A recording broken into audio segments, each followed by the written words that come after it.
नमस्कार। आज हम भगवान कृष्ण की एक ऐसी अद्भुत लीला के बारे में जानेंगे जिसके बारे में हम सबने सुना तो जरूर है, पूतना का वध।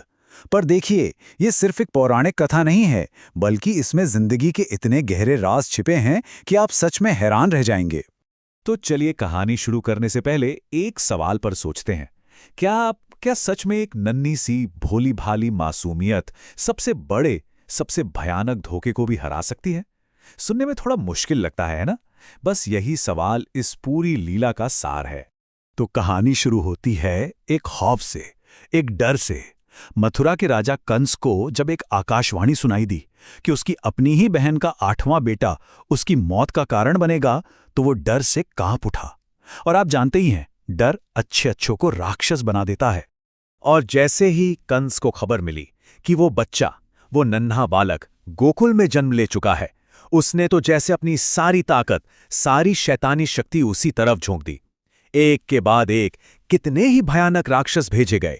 मकसद सिर्फ एक, उस नन्हे से कृष्ण को खत्म करना। सोचिए जरा, पूरे गोकुल में कैसी दहशत फैल गई होगी।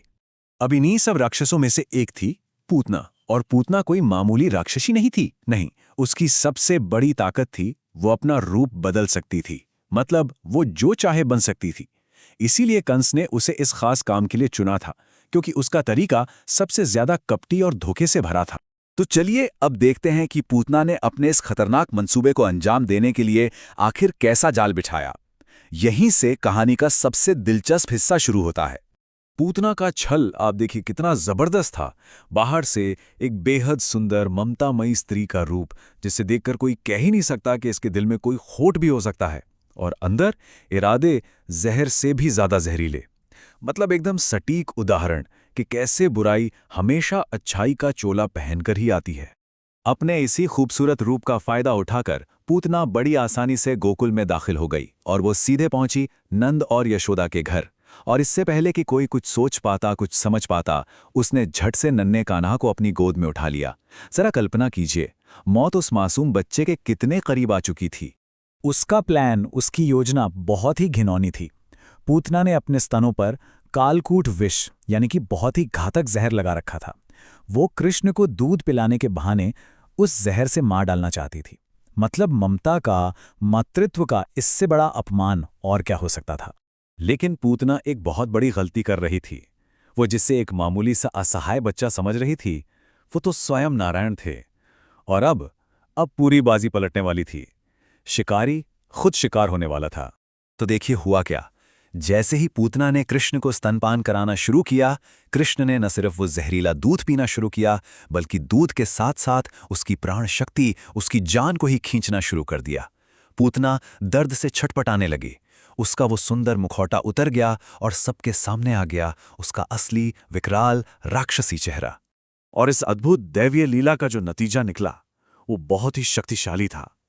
बुराई का अंत हो चुका था और इस अंत को पूरे गोकुल ने अपनी आंखों से देखा। एक भयंकर चीख जो आसमान तक गूंज गई। उस चीख के साथ पूतना अपने असली विशालकाय और डरावने रूप में जमीन पर धड़ाम से आ गिरी। सुंदरता का वो सारा नाटक एक पल में खत्म। अब वो सिर्फ एक मृत राक्षसी का शरीर थी। और वो इतनी विशाल थी, इतनी बड़ी, कि उसका मृत शरीर कई कोस तक, मतलब पूरे गोकुल में फैल गया था। ये नज़ारा अपने आप में इस बात का सबूत था कि आज कितनी बड़ी, कितनी शक्तिशाली बुराई का अंत हुआ है। अब ये सब देखकर गोकुलवासी तो दंग रह गए। पहले तो वो डरे, लेकिन फिर जब उन्होंने देखा कि नन्हा सा कान्हा उस विशाल शरीर पर आराम से खेल रहा है, तो उनका डर आश्चर्य में बदल गया। सब एक दूसरे से बस यही पूछ रहे थे, अरे भला इतना छोटा सा बालक इतनी बड़ी राक्षसी को कैसे मार सकता है? तो इस पूरी लीला से, इस कहानी से हमें सीख क्या मिलती है? क्योंकि जैसा मैंने कहा था, यह सिर्फ एक राक्षस के मरने की कहानी नहीं है। इसमें हमारे लिए, जिंदगी के लिए बड़े गहरे सबक छिपे हैं। देखिए, इसमें 3 बातें तो बिल्कुल साफ हैं। पहली, कि सच्चाई और दिव्यता के सामने बुराई चाहे कितनी भी बड़ी, कितनी भी ताकतवर क्यों न दिखे, उसकी हार तय है। दूसरी बात, कि भगवान अपने भक्तों की रक्षा हर हाल में करते हैं। और तीसरी और सबसे जरूरी बात, कि छल, कपट और धोखे का रास्ता आखिर में बर्बादी पर ही खत्म होता है। और अंत में एक सवाल जो हमें खुद से पूछना चाहिए, अगर बुराई एक खूबसूरत नकाब पहन सकती है तो क्या ये मुमकिन नहीं कि दिव्यता भी वहीं छिपी हो जहां हम उसे देखने की उम्मीद भी ना करें? शायद एक छोटे से मासूम